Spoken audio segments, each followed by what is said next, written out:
네, 안녕하세요. 이번 시간에는 복지 경영에 대한 조금 더 구체적인 어떠한 입장에서 복지를 바라보고 또 어떤 입장에서 경영을 함께 융합할 것인지에 대한 공부를 함께 하도록 하겠습니다. 경영이라고 하는 부분은 우리가 그동안 쭉 배워왔던 부분과 또 일반적인 경영이라고 하는 부분이 있지만 이제 그 앞에 복지라고 하는 웰페어라고 하는 그런 단어와 함께 이제 경영이라고 하는 매니지먼트가 함께 들어가기 때문에 복지적인 입장에서의 경영 이러한 부분이 이제 우리가 보는 또 우리가 공부하는 입장에서의 가장 핵심적인 하나의 키워드다라고 볼 수가 있겠죠. 자, 아시다시피 이제 복지라고 하는 것은 비영리적인 부분이죠. 그래서 우리가 비영리적인 부분이다라고 하는 부분과 영리라고 하는 부분과의 큰 하나의 갭이 있다라고 하는 것이죠. 경영이라고 하는 것은 어떻습니까? 이윤을 극대화시키고 창출시키는 이러한 부분이 경영적인 마인드라고 한다면 복지적인 마인드는 그러한 이윤 창출이라고 하는 것보다는 휴먼 서비스적인 측면으로 나아간다는 것이죠. 자, 이것을 조금 더 구체적으로 보면은 비영리라고 하는 것을 영어로 보면은 우리가 뭐라고 얘기하죠? NPO라고 얘기하죠. 자, NPO라고 하는 단어와 이제 조금 더 구별하고 클리어하게 정리를 해야 될 부분이 NGO라고 하는 단어가 있죠. 자, NGO와 NPO는 좀 비슷한 용어로 많이 혼용해서 사용되기도 하고 통합적으로 사용되기도 하지만 우리가 공부하는 입장에서 조금 구분을 하고 정리를 할 필요가 있겠다라고 생각을 합니다. 자, 어떠한 구분과 어떠한 정리를 해야 되냐면 이 NPO라고 하는 부분은 아시다시피 Non-Profit Organization 이렇게 돼 있죠. 자, Profit Organization이라고 하는 이러한 단어를 쓰는데 이 Profit이라고 하는 이 이윤이라고 하는 영리라고 하는 이런 부분이 바로 Non-Profit Organization이고 이 나름대로 NGO 같은 경우는 Non이라는 건 똑같고 Organization도 같죠, 그죠? 그런데 틀린 것이 Non-Government Organization. 그러니까 다시 말하면 정부 조직이 아닌 비정부 조직을 NGO라고 얘기하고 NPO 같은 경우는 Non-Profit. 다시 말하면 비영리적인 조직이다 이렇게 이야기를 하는데 자, 어떻습니까? 비영리 조직인 것과 비정부 조직에 구별해야 될 클리어하게 아주 명확하게 구별할 수 있는 그러한 선이 어떤 것으로 구분하면 좀 정리가 될 수 있을까요? 여러 가지로 뭐 해석하고 설명할 수 있겠고 뭐 GO는 이렇고 국가정부고 비정부는 나름대로 비정부 민간단체다 이렇게 그냥 단순하게 설명할 수도 있겠지만 비정부 조직과 비영리 조직은 극대극식이라는 거죠. 상황이 상당히 좀 이렇게 차이가 있다고 볼 수 있는 것이죠. 쉽게 얘기하면 복지기관이 NGO일까요? NPO일까요? 다시 말하면 이 소셜 웰페어라고 하는 이 웰페어라고 하는 조직은 다분히 사회복지적인 입장에서 볼 때 NPO일 수도 있고 NGO일 수도 있지만 소셜 웰페어 중에서도 NGO가 있고 NPO로 구분될 수 있다라는 것이죠. 어떤 것으로 구분될까요? 자, 잘 생각해 보시면은 자, 사회복지기관은 어떨까요? 국가로부터 지원을 받아서 운영을 하고 있는 그러한 조직을 우리는 사회복지기관으로서 인정하고 사회복지기관이다라고 볼 수 있죠. 물론 NGO 같은 국가로부터 지원받지 않고 민간단체로 운영하는 그러한 기관도 사회복지기관들이 있죠. 그러나 우리가 얘기하는 일반적으로 종합사회복지관이나 노인복지관이나 장애인복지관이나 뭐 청소년 수련관이나 뭐 기타 여러 일반적으로 공인되어 있는 그러한 시스템 속에서 있는 기관들은 대부분이 국가로부터 운영비를 전액 또는 70%, 80%, 50%라고 하는 그러한 지원을 받고 있는 단체들은 우리가 NPO라고 일반적으로 규정을 하고요. NGO는 순수 민간단체의 기금과 회비로 운영하는 단체를 NGO다 이렇게 구분을 할 수가 있다는 것이죠. 자, 여기서 우리가 생각할 것은 경영이라고 하는 부분에서의 복지 경영은 그러한 NGO라든지 NPO라든지 이러한 바운더리 안에서의 매니지먼트를 이야기하는 것이죠. 그러다 보니까 조금 더 이러한 프로핏 오가니제이션이라고 하는 영리 조직에서의 경영이라든지 매니지먼트라든지 이러한 거하고 NGO, NPO 속에서의 매니지먼트에 큰 차이점이 있습니다. 그 차이점의 키워드가 뭘까요? 바로 이 HS라고 하는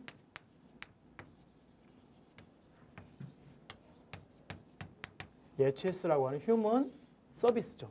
휴먼 서비스는 우리가 지난 시간에도 계속 이야기했지만 사회복지의 큰 흐름에 빼놓을래야 빼놓을 수 없는 가장 중심의 키워드의 핵심이 바로 휴먼 서비스다. 이렇게 보시면은 좋을 거라고 생각합니다. 그런 의미에서 휴먼 서비스라고 하는 그러한 맥락에서 이 사회복지를 바라보고 또 NGO를 바라보고 NPO를 바라보고 더 중요한 매니지먼트를 바라본다면 상당히 우리가 근접할 수 있는 부분이다라고 볼 수 있다라는 것이죠. 자, 경영이라고 하는 부분은 아시는 바대로 이러한 경영이라고 하는 것은 독일어의 베트리프라고 하는 것을 번역한 것이죠. 그래서 이것이 바로 기업의 운영이라든지 기업 운영의 장 이런 식으로 이제 독일어의 근원을 두고 있는 것이 경영인데요. 중요한 것은 이 경영이라고 하는 것은 내부 경영 기술에 중점을 둔 그러한 논쟁 속에서 어떻게 이 운영을 할 것인가 라고 하는 스킬적인 부분들을 가지고 논쟁하고 연구하고 나름대로 그것을 토대로 만들어진 것이 경영적인 마인드의 핵심 키워드라는 것이죠. 더 나아가서 이제 미국으로 넘어와서는 이것이 경영이라고 하는 단어가 조금 더 포괄적으로 공장이라는 그리고 기업이라고 하는 실천의 장 속에서 그런 의미 속에서의 관리 기술, 매니지먼트 속에서의 스킬, 이 매니지먼트 스킬에 대한 부분들을 논하고 있고 이야기하고 있는 것이 경영의 핵심의 키워드였다라는 것이죠. 자, 그런 측면에서 이제 경영이라고 하는 것이 끊임없이 만들어지지만 그 큰 바운더리 몇 개가 있기 때문에 이 경영이라고 하는 바운더리의 좀 핵심적인 틀을 한번 조금 점검하고 이 오가니제이션으로 넘어가는 것이 중요하다라고 볼 수가 있겠죠. 그래서 이제 경영의 개념에는 어떤 개별적인 경제학적인 다시 말하면 어떤 개별돼 있는 하나의 케이스별로의 경제학적인 의미에서의 그러한 접근하는 방법의 어떤 그 경영의 또 나름대로의 소비 개념 또는 소비의 경제 단위 이러한 것들이 바로 경영의 핵심적인 개별 경제학이라는 개념이 있고요. 더 나아가서는 경영 경제학이라고 하는 부분으로도 이 나름대로의 경영의 개념을 우리가 설명할 수 있다라는 것이죠. 이 경영 경제학이라고 하는 것 속에는 크게 재화라든지 특히 서비스의 생산이나 배급에 종사하는 경제적인 조직, 이 단체에 속해 있는 이러한 부분들을 바로 경영 경제학적인 측면에서의 바로 경영의 개념이다라고 한다면 우리가 좀 더 깊이 있게 조금 더 포괄적으로 보아야 될 것 중에 하나는 경영에 대한 관리학, 다시 말하면 매니지먼트적인 입장에서의 경영 관리 이런 측면이 사회복지적인 입장에서 좀 더 가깝고 조금 더 근접한 그러한 경영의 논리가 될 수 있다라고 보는 것이죠. 거기서 나오는 것 중에 하나가 이제 우리 비영리 조직이다라고 하는 non-profit organization에 대한 의미를 설명하고 있다라는 것이죠. 그래서 우리가 늘 생각할 때는 소셜 웰페어의 조직은 non-government organization보다는 non-profit organization인데 중요한 것은 영리를 추구하지 않지만 우리 복지 경영의 키워드가 뭘까요? 이러한 어려움 속에서는 뭘 해야 되냐면은 혼자 설 수 있는 독립할 수 있는 소위 홀로서기를 해야 돼요. 자, 독립과 홀로서기의 얘기를 하는 이유가 뭘까요? 복지라고 하는 것이 이제 국가로부터 의존적이고 거버먼트 오가니제이션이라고 하는 조직으로부터 이 사회복지 보조금을 지급받고 또 나름대로 운영비를 받아서 사회복지를 했던 그러한 이제 시대들이 점점 이제 어려워지고 있다라고 하는 것이죠. 우리나라의 예산이 국가 예산이 지금 100조를 사회복지 예산이 넘어가고 많은 예산이 사회복지에 투입되고 있음에도 불구하고 사회복지는 참으로 어려운 현실에 자꾸 다다르고 수밖에 없다라는 것이죠. 왜 그럴까요? 사회복지라고 하는 큰 프레임 속에서 사회복지는 어디로 가야 될지 상당히 혼란스러운 하나의 위기에 있다라고 하는 것이죠. 그래서 사회복지를 이제는 복지의 위기다. 이 복지의 위기 속에는 반드시 뭐가 있을까요? 어떠한 문제가 있다는 것이 문제. 이 문제들을 어떻게 이 위기를 끌고 나갈 것인가, 이것이 이제 큰 고민인데, 복지 경영이라고 하는 단어를 선정하게 되고 복지 경영이라고 하는 과목이 이제 사회복지 교과목에 들어와서 학교에서 가르칠 수밖에 없는 그러한 현실은 왜 그럴까요? 이제 복지도 경영이 필요한 시대인데, 이 위기 속에 복지 경영이라고 하는 이 테마가 이 위기 속에 문제를 해결해 줄 수 있는 뭐 100%의 어떤 키워드는 아니지만 상당한 부분의 하나의 가능성과 희망을 담보하고 있다라고 하는 것이죠. 저는 분명히 그렇게 희망을 걸고 있습니다. 복지 경영이라고 하는 그 테마가 사회복지의 큰 획을 그을 것이고 사회복지의 전환점을 만들어 놓을 것이다라고 이렇게 자신 있게 이야기할 수 있는 것은요. 경영학에서 이야기하고 있는 이러한 마인드와 스킬과 이러한 비전과 이념, 또 나름대로의 사회복지뿐만이 아니라 복지 경영학에서의 경영 관리 철학을 가지고 복지 경영을 또 복지의 실천을, 복지의 이러한 하나의 매니지먼트를 운영을 한다고 한다면 상당한 부분 복지 경영이 그 부분에 크게 기여할 것이다 라고 볼 수 있는 것이죠. 사회복지는 오랜 역사 속에서 많은 우여곡절 속에서 주로 임상 프로그램이라든지 정책을 통해서라든지 현장에 대한 실천 현장을 통해서라든지 뭐 이념적인 걸 통해서라든지 굉장히 많은 사회복지의 그러한 발달 과정들이 있었죠. 우리나라로 봐도 뭐 조선시대에서부터 시작해가지고 해방 이후 현대까지 이르는 많은 사회복지의 프로세스들의 그러한 사회복지의 역사가 있었지만 이제 사회복지가 새로운 도약을 하지 않으면 큰 기대감을 갖기 어려운 현실에 봉착되어 있다는 것이죠. 아시다시피 굉장히 많은 우리 학생들뿐만 아니라 많은 또 사회복지 공부하는 사람들이 매년마다 엄청난 수치의 인원이 사회복지사로 우리에 들어오고 있습니다. 다시 말하면 졸업과 동시에 또 자격증을 다 받고 있는 많은 사람들이 2급 사회복지사 또 1급 사회복지사를 시험을 봐서 합격을 하면서 굉장히 많은 사회복지사들이 양쪽으로는 많아지고 있는데 고민이 하나 있다는 것이죠. 어떤 고민일까요? 그 고민은 굉장히 많이 들어오는 사회복지의 이 현장에서 우리가 새로운 해결점을 만들어야 되는데요. 그 해결점이 뭘까요? 바로 그들이 갖고 있는 좀 유니크하고 그들이 갖고 있는 전문성을 가질 수 없는 이러한 사회복지사들이 배출되고 있는 현실이라는 것이죠. 그래서 우리가 늘 정말 사회복지는 전문직이다, 프로페셔널이다 이런 얘기를 늘 하면서도 우리가 주저하고 고민하고 있는 이유가 과연 사회복지사가 어떤 프로페셔널한 영역일까? 이런 고민을 할 수밖에 없다는 것이죠. 종종 사회복지사들을 만나서 물어봅니다. 당신의 전공은 무엇입니까?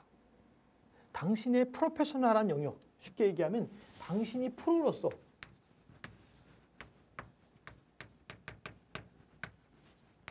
이 프로페셔널한 영역으로서 이 프로가 되는 영역의 키워드, 당신이 프로가 된다고 하는 그 키워드는 무엇입니까? 당신의 전공은 뭡니까? 이렇게 이야기할 때 많은 사회복지사들이 뭐라고 대답하는 줄 아십니까? 제 전공은요, 소셜 웰페어입니다. 이렇게 이야기하는 경우들을 많이 보게 됩니다. 아마 이 강의를 듣고 있는 여러분들도 당신의 전공이 무엇입니까? 이렇게 물으면 여러분들 전공을 뭐라고 얘기하실까요? 제 전공은 소셜 웰페어입니다. 또는 제 전공은 소셜 폴리시입니다. 또는 제 전공은 소셜 워크입니다. 뭐 이런 식으로 이야기할 수 있을 거라는 것이죠. 자, 이 얘기는 상당히 고민하면서 답변하고 이야기해야 될 부분이다라고 저는 생각을 합니다. 무슨 말씀 드리려고 하냐면요. 사회복지를 한 사람에게 당신의 전공이 무엇입니까? 라고 묻는 것은 소셜 웰페어나 소셜 폴리시나 소셜 워크를 답변을 듣고 싶어서 하는 게 아니죠. 자, 쉬운 예를 한번 들어볼까요? 의학을 전공한 의사에게 묻습니다. 당신의 전공은 무엇입니까? 자, 그때 의사들이 뭐라고 답변할까요? 어떤 의사들이 제 전공은 의학입니다. 이렇게 이야기하는 의사들이 있을까요? 없을 것입니다. 제 전공은 의학이라고 하는 큰 바운더리 안에서 뭐 아동이면 아동의학이라든지 또는 뭐 성인이라든지 또 부녀라든지 어떤 심장이라든지 폐라든지 나름대로 어떤 외과든 내과든 치과든 어떤 부분에 한 영역을 이야기하고 그 안에서 또 프로페셔널한 영역이 다음에 뭘 얘기할까요? 그 다음 얘기하는 것이 스페셜리스트한 걸 얘기할 겁니다. 스페셜리스트, 제 영역은 이 부분인데 이 암 중에서도 어떤 부분의 암을 저는 전공합니다. 이것이 그 의학자들이 답변하는 답변일 거라는 것이죠. 그런데 왜 사회복지사들에게는 당신의 전공이 뭡니까? 하면 왜 사회복지사들은 제 전공은 소셜 웰페어입니다. 이렇게 이야기를 하냐는 것이죠. 소셜 웰페어 영역은 어떻을까요? 아동, 청소년, 노인, 장애인, 부녀, 여성, 다문화, 그렇죠? 여러 가지 엄청 자활에 대한 부분이라든지 굉장히 많은 그러한 영역들로 둘러싸여 있는 것이 소셜 웰페어입니다. 자, 소셜 웰페어 중에서도 또 분야가 학교에 관련된 일을 한다면 학교 사회복지사를 또 전공이라고 하겠고, 병원에서 근무하거나 병원 의료와 관련된 사람은 의료사회복지사라고 이야기할 수 있겠고, 군과 관련된 사람은 군사회복지, 또 교육복지, 또는 기업에서 근무하는 사람들은 기업복지, 기타 등등의 많은 영역들로 나누어질 수 있다는 것이죠. 그 모든 걸 둘러싸고 있는 한 영역이 소셜 웰페어인데 우리의 영역도 이제는 세분화시키고 프로페셔널하고 스페셜리스트한 영역으로 만들어야 된다라는 것이죠. 이것이 사회복지가 홀로서고 또 나름대로의 비전을 갖고 나갈 수 있는 중요한 하나 요인이 된다라고 볼 수가 있다는 것이죠. 자, 그런 측면에서 이제 이 소셜 웰페어는 매니지먼트라고 하는 입장에서의 관리적인 측면에서의 새로운 비전과 영역을 만들어야 된다라고 하는 것이죠.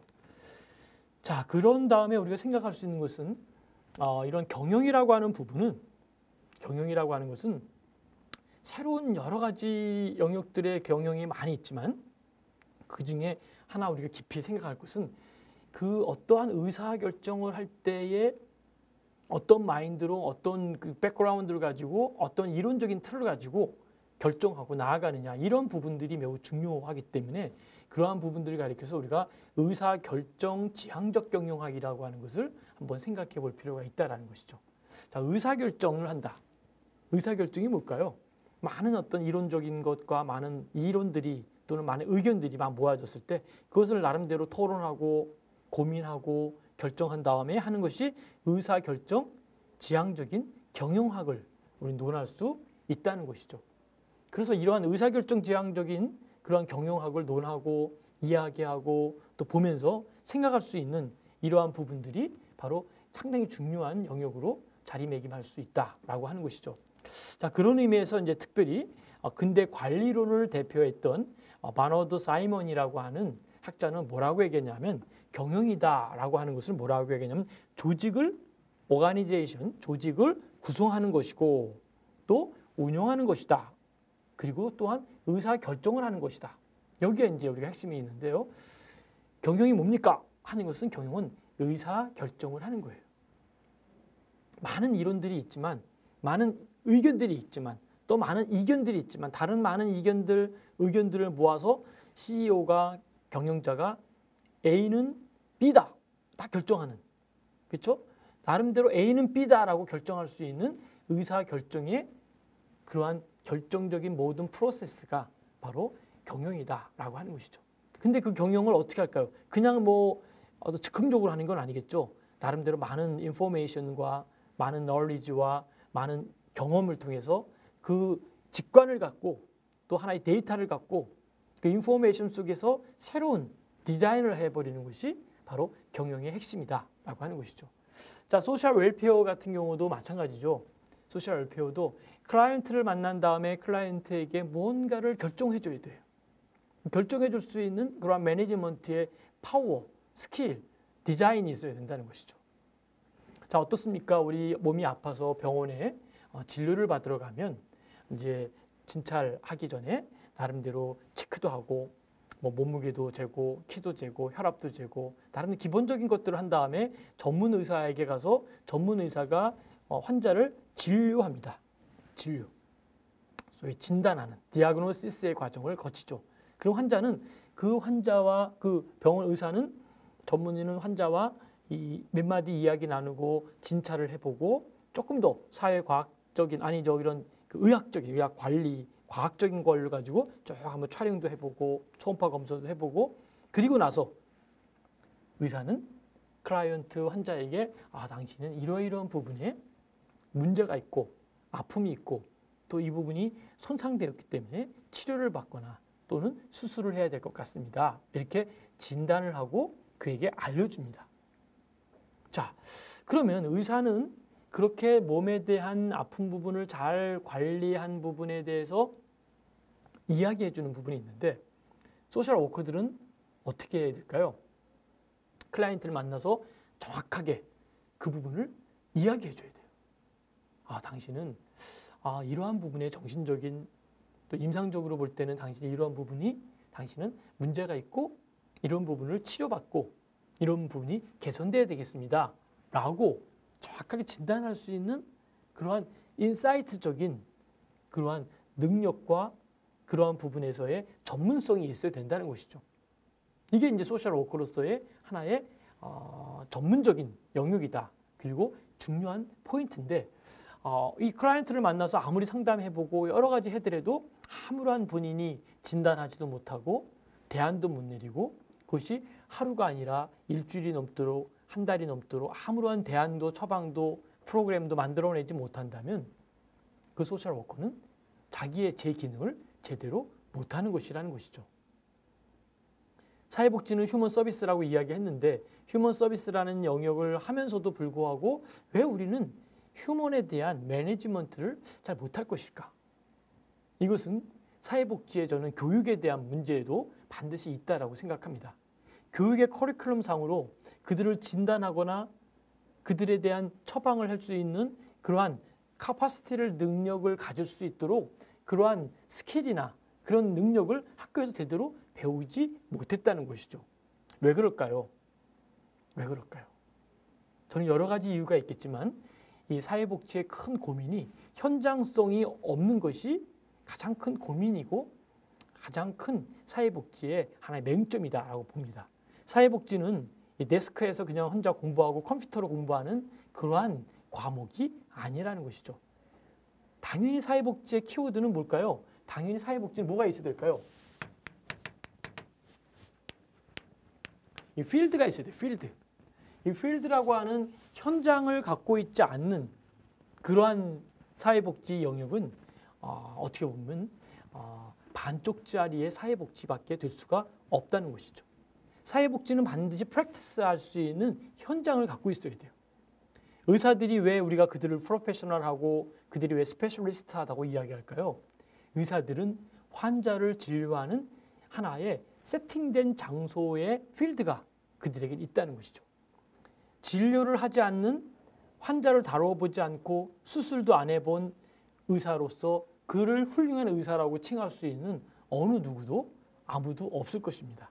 훌륭한 의사다라고 하면은 그 분야에 권위 있는 사람으로서 1000번, 2000번, 3000명 정도의 자기가 맡은 영역의 그 분야에 대한 수술을 해봤거나 치료해봤거나 그 분야에 대해서 수없이 많은 임상 경험을 가진 사람들을 가리켜서 우리는 뭐라고 그럴까요? 그들을 가리켜서 훌륭한 전문이다. 훌륭한 프로페셔널한 의사다. 훌륭한 스페셜리스트한 의사다. 이렇게 이야기를 합니다. 그래서 많은 사람들이 병원을 찾는 게 아니라 그 프로페셔널하고 스페셜리스트한 의사를 찾아서 입원하고 수술받고 진단받고 치료를 받는 것을 우리는 보게 됩니다. 이제 우리는 다시 한번 우리가 스스로 우리의 소셜 워커의 입장에서 다시 한번 돌아가서 생각해 봅시다. 우리의 프로페셔널한 영역은 뭘까? 나의 프로페셔널한 영역, 나의 스페셜리스트한 영역은 무엇일까? 한번 진단하고 생각해 볼 필요가 있다는 것이죠. 그러한 영역에 그러한 디자인이 없이는 상당히 우리는 딜레마에 빠질 수밖에 없다는 것이죠. 그래서 우리가 갖고 있는 것은 항상 현장을 갖도록 노력해야 돼요. 문제가 생기면은 현장을 봐야 돼요.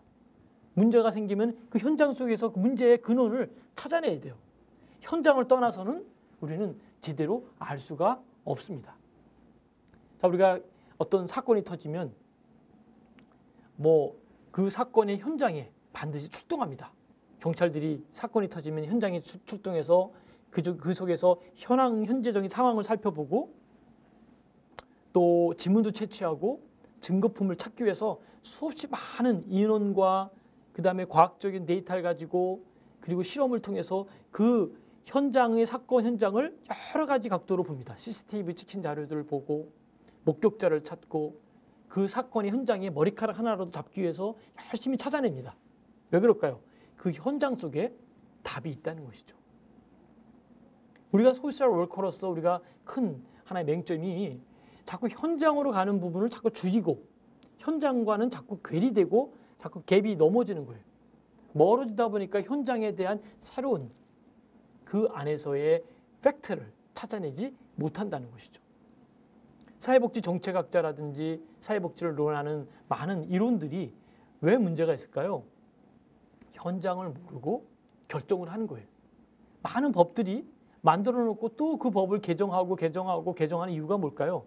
사회복지 현장을 모르고 법을 만든 이러한 우매한 일들이 많이 벌어지고 있다는 것이죠.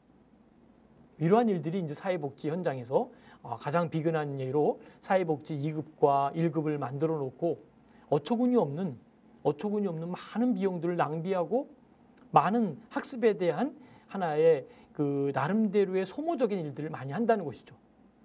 학교에서 배워야 될 많은 것들을 배웠는데 생각해 보십시오. 사회복지 현장에서 1등으로 졸업한 사람도 2급을 주고 꼴찌로 졸업한 사람도 2급을 주고 아니 이러한 사회복지 자격증을 너는 누가 신뢰하고 받아들일 수 있겠냐는 것이죠.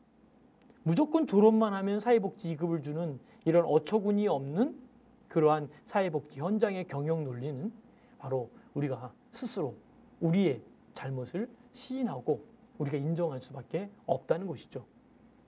우리가 생각할 수 있는 이런 합리적인, 과학적인 그리고 상식적인 이러한 의미 속에서 우리는 너무나 우리가 모르게 진행해 왔다는 것이 사회복지의 큰 맹점이다라고 하는 것이죠. 자, 그런 의미에서 우리가 바라볼 수 있는 것은 조금 더 이제 경영이라고 하는 부분과 맞닥겨서 경영의 효과성과 효율성을 받아내야 된다는 것이죠. 경영의 키워드는 뭘까요? 우리 복지가 경영을 통해서 받아들여야 될 가장 중요한 두 단어를 얘기를 한다면 바로 이 단어입니다. 뭘까요? 효과성과 효율성. 자, 제가 지금 긴 얘기를 드리면서 왜 경영이 사회복지와 연결돼야 되고 복지 경영이 돼야 되냐라고 하는 가장 핵심 단어를 뽑으라고 한다면 딱 두 단어입니다. 하나는 효과성, 하나는 효율성. 자, 효과성이다라고 하는 것은 뭐를 얘기할까요? 효과성이라고 하는 것은 반드시 결과를 얘기하는 결과, 소위 아웃풋. 어떤 인풋이 있었으면 어떨까요? 인풋은 반드시 이 아웃풋을 만들어내야 돼요. 인풋이 만일에 100이었다면 아웃풋은 200이든 아니면 100에다가 플러스 알파에 뭐가 나와야만이 정말 인풋과 아웃풋이 정말 제대로 잘 이루어졌구나 이렇게 만들 수 있죠. 인풋은 100인데 아웃풋은 50이 나오고 10이 나오면 90은 50은 어디로 간 것이냐는 거죠. 이것은 경영적인 논리로 이해할 수가 없는 거예요.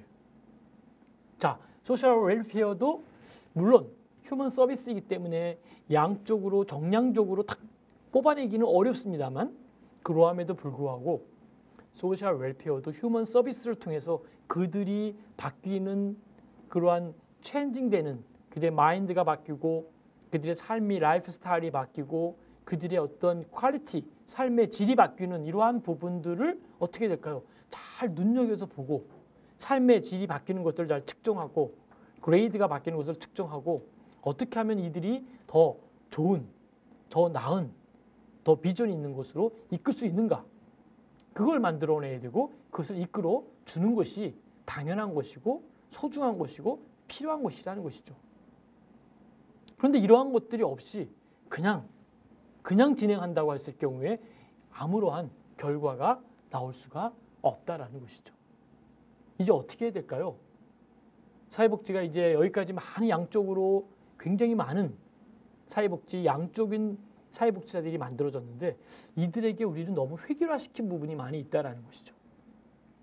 자, 우리 커피 자판기에 가면 100원짜리 코인을 넣고 버튼을 누르면 뭐가 나올까요?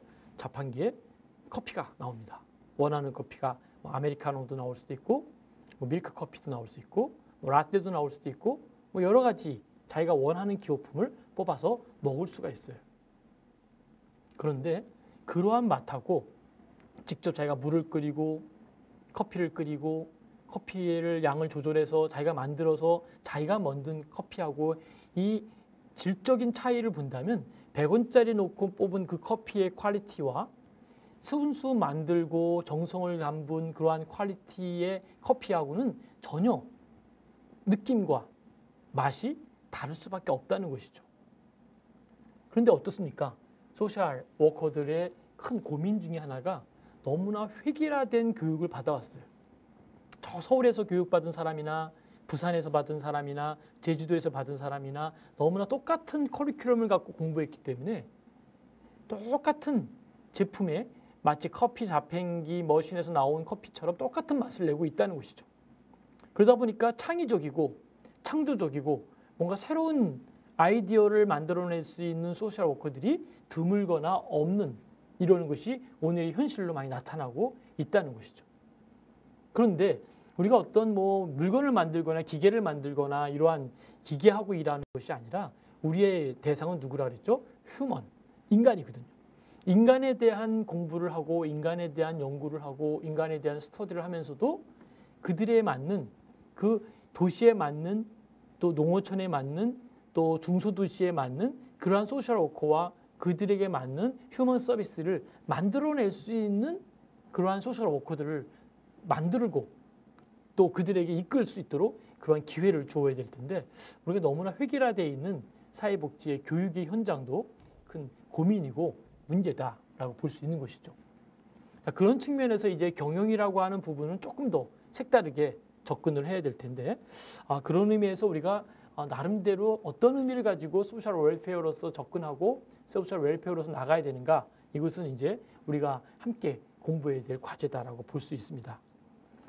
이 경영학이라고 하는 비즈니스 매니지먼트라고 하는 부분은 예를 들어서 어떤 조직적인 입장에서의 일반 조직들 뭐 기업이라든지 뭐 관공서라든지 학교라든지 또 종교기관이라든지 또 노동조합이라든지 군대라든지 이러한 일반적인 여러 바운더리를 알고 있는 그러한 경영을 우리는 뭐라고 얘기하냐면 일반 경영학이다 이렇게 이야기하는 것이죠.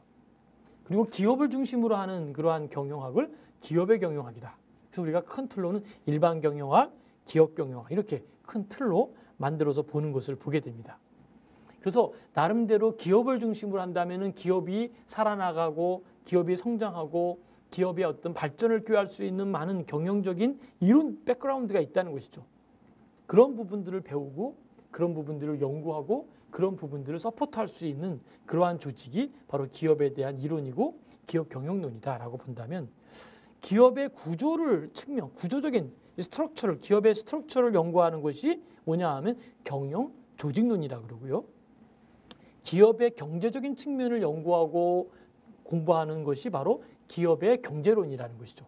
그러니까 경영에 대한 조직론이 있는 반면에 경제에 대한 것을 연구하는 경제론이 따로 있고 또 그 부분에서 각 부분을 연구하는 것이 생산관리를 연구하면 생산관리론, 재무에 관련된 거라면 재무관리론, 노무에 관련된 것을 하면 노무관리론. 그러니까 매니지먼트가 연결되지만 그 매니지먼트들이 쭉 모여져 하나의 큰 바운더리를 만들어 가고 있다라고 하는 것이죠. 자, 그런 측면에서 경영이라고 하는 부분은 나름대로 이 기업적인 측면에서 매우 중요한 부분을 가지고 있고 이 경영의 경제 형상, 이 경제적인 현상이 시츄에이션적인 게 있죠. 그것을 객관적으로 설명하면서 거기에 내재되어 있는 법칙을 연구하는 것이죠. 그 연구하는 그러한 학파를 뭐라고 하냐면 경험학파다 이렇게 이야기를 하죠. 더 나아가서는 경영의 당위성, 이것이다 저것이다 하는 당위성 이러한 것들을 주장하는 규범학파가 있다라는 것이죠. 이러한 부분 속에서 경영은 계속 발전하고 또 발전하는데요. 경영에 대한 경영 복지주의라고 하는 이 코퍼레이티브 웰페어리즘이라고 웰페어리즘이라고 하는 그러한 복지주의가 있다는 것이죠. 이 경영복지에 대한 부분에서 경영복지주의는 나름대로 이제 어떤 발전을 가져있냐면은 이 자본주의 초기에 가혹한 노동에 대한 부분, 또는 노동 시간에 대한 연장, 또는 부녀나 소녀들이 노동에 이용당하는 이 부분들, 또는 노동 강화 등으로 인해서 원시적인 그런 노동 관계가 지배했었죠. 그런데 이것이 이제 이어지면서 가부장적인 경영 정책의 바탕을 두게 되는데요. 이 경영 정책의 바탕을 둔 종업원의 노동 환경을 개선해야 된다거나 또 사택을 좀 만들어주거나 그들에게 레크레이션 시설을 만들어주거나 이러한 여러 가지들을 제반적인 것들을 충실화시키는 이러한 것 속에서 복지 정책이 나름대로 만들어지게 됐다라고 하는 것이죠. 자, 그런 의미에서 이제 경영복지주의라고 하는 것은 회사의 그 제도 속에서 종업원의 복지 그런 부분들을 충실히 도모할 수 있도록 하고 또 복지라고 하는 것은 노동조합의 권리로 인정된다라고 하는 측면에서 근대적인 그러한 의미를 갖고 있다라고 보는 것이죠. 자, 그런 의미에서 이제 경영복지주의라고 하는 것은 큰 틀로 보면 그 근무하는 사람들의 후생시설이라든지 또 레크레이션 시설이라든지 또 퇴직금에 대한 부분이라든지 쉽게 얘기하면 복리후생제도를 중점을 두고 있는 이러한 부분들이 바로 중요한 포인트다라고 하는 것이죠.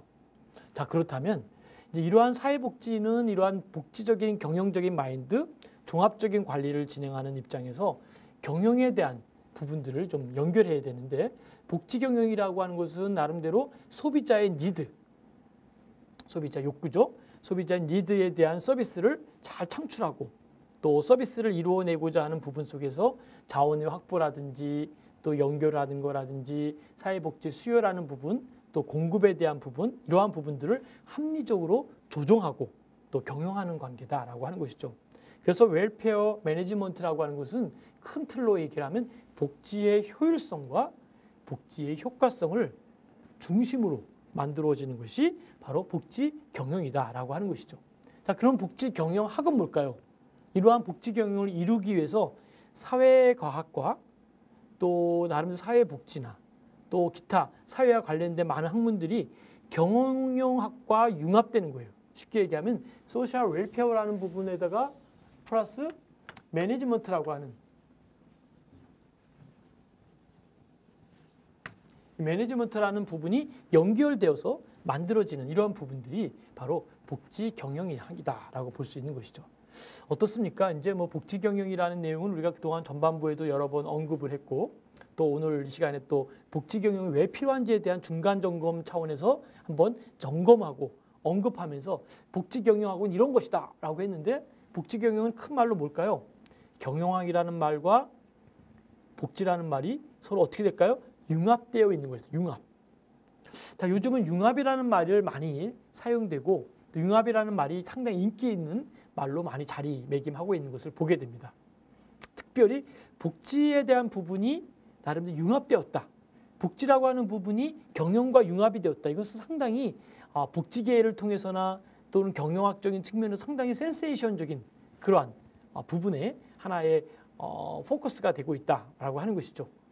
왜 그러냐면 복지라고 하는 부분은 그동안에 그냥 나름 전통적인 방법 속에서 누군가가 주어지고 후원해주고 나름대로 보조금이 들어온 금액을 나눠주는 일, 또 효과적으로 쓰고 있는 것 이것으로 일반적으로 끝내고 새로운 아이디어나 프로젝트를 만드는 것이 상당히 쉽지가 않았었죠. 그러나 이제 시대가 바뀌고 변하고 나아가면서 복지라고 하는 부분이 너무 커진 거예요. 지금 뭐 국방비 예산의 배 이상을 쓰는 것이 복지 예산이거든요. 그런 엄청난 예산들을 쏟아부으면서도 큰 고민이 이 쏟아붓는 부분들을 너무나 획일화시켰다는 것이죠. 이제 획일화시키는 부분을 뛰어넘어서 그걸 뭐라고 얘기해야 될까요? 우리는 그것을 맞춤형이다라고 하죠. 그래서 이 시간에 한번 생각할 것은 소셜 웰페어는 맞춤형, 맞춰져 있는 그 아동이면 아동에 맞추어서 소셜 웰페어를 하고요. 노인이면 노인에 맞춰 소셜 웰페어를 하고 장애인이면 장애인에 맞는 그런 입장에서 소셜 웰페어를 해야 된다는 것이죠. 아동이면 아동에 맞는 소셜 웰페어, 청소년이면 청소년에 맞는 소셜 웰페어, 여성이면 여성으로서 주부에게 맞는 소셜 웰페어, 또 나름대로 전문 그러한 그 직장에서 일하는 사람들이라면 그러한 자기의 전문적인 프로페셔널한 영역에서의 전문적인 영역을 만들고 고민하고 나아가야 된다라는 것이죠. 자, 그런 측면에서 이제 복지 경영이라고 하는 부분은 상당히 의미 있고 중요한 포인트다라고 하는 것이죠. 자, 그런데 경영에 있어 중요한 것은 크게 경영은 큰 하나의 순환 과정이 있는데 하나가 플랜이라고 하는 순환이 있어요. 플랜. 자, 플랜이라는 건 뭘까요? 계획한다라는 것이죠.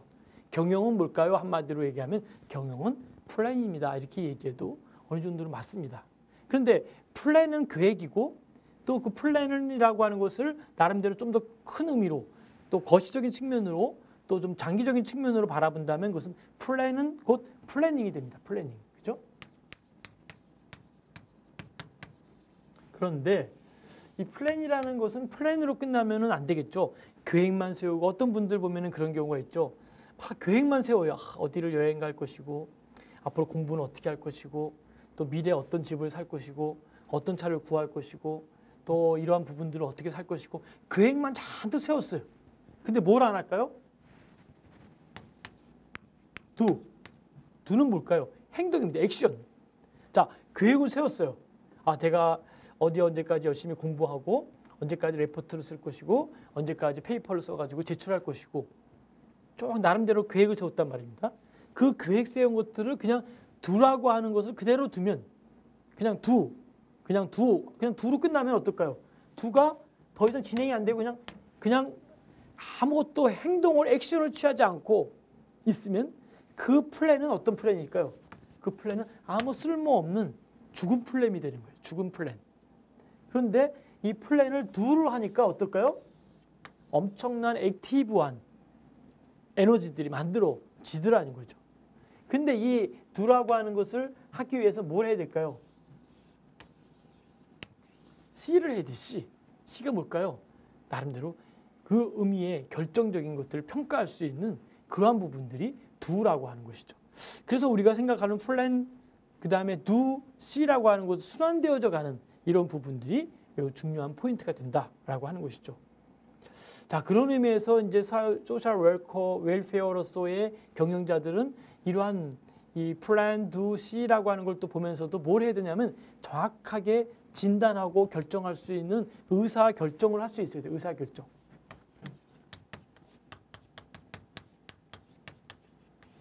자, 의사 결정이 안 되면 상당히 고민이 많아집니다. 왜 그럴까요? 이 커뮤니케이션 속에서의 의사 결정을 제대로 하지 않으면 많은 일들을 하면서도 그 일들이 정리가 안 되는 거예요.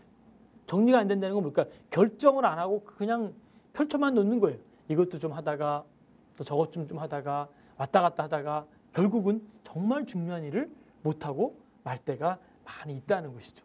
그래서 우리는 늘 생각해야 됩니다. 내가 지금 무엇을 하고 있는가? 내가 무엇을 결정해야 될 것인가? 어떤 것들을 내가 만들어야 될 것인가? 이런 부분들을 바로 경영에서 플랜2 C에서 보아야 되고 그 부분에서 볼 수 있는 키워드가 뭐냐? 한마디로 효과성과 효율성을 보여야 된다라고 하는 것들이 중요한 부분이라는 것이죠. 자, 경영이라고 하는 의미는 여러 가지 의미로 이야기할 수 있지만 이 쿤츠라고 하는 사람은 뭐라고 얘기했냐면 나름대로 경영이라고 하는 것은 플래닝이다. 플래닝. 기획하는 것이다. ING형이죠? ING형. 계획하는 것이다. 한 번 계획한 것이 아니라 두 번 계획하는 게 아니라 세 번이 아니라 끊임없이 매번마다 뭔가 계획을 하는 거예요. 플래닝. 자, 플래닝이라는 ING형이 있고 그리고 나서 뭔가 새로운 것들을 만들어내죠. 그 다음에 이제 이 플래닝으로 끝나는 게 아니라 오가나이징으로 되죠. 오가나이징. 오가나이징 같은 경우는 뭘까요? 조직도 한 번의 조직으로 끝나는 게 아니죠. 두 번, 세 번, 네 번, 다섯 번 계속 오가나이징을 하는 거예요. ING형이기 때문에 수시로 바꿔줘 갈 수 있다는 것이죠. 이런 ING형으로 바뀌어져가는 오가나이징이라고 하는 부분에서의 중요한 포인트가 또 있다는 것이죠. 그 다음에 스태핑하는 것, 직원들을 뽑고 충원하는 것. 그 다음에 디렉팅, 지휘하는 거예요. 지휘. 정확하게 지휘하고 정확히 만들어낼 수 있는 그런 디렉팅. 그 다음에 컨트롤링, 통제하는 게 중요하다. 통제. 그래서 어떠한 마인드를 가지고 플래닝하고 오가나이징하고 스태핑하고 또 디렉팅하고 컨트롤링 하냐, 이러한 부분에 따라서 엄청난 발전과 생각을 자아낼 수 있다라고 하는 것이죠. 자, 플랜트와 드러커가 했던 말 중에 우리 중요한 용어가 있죠.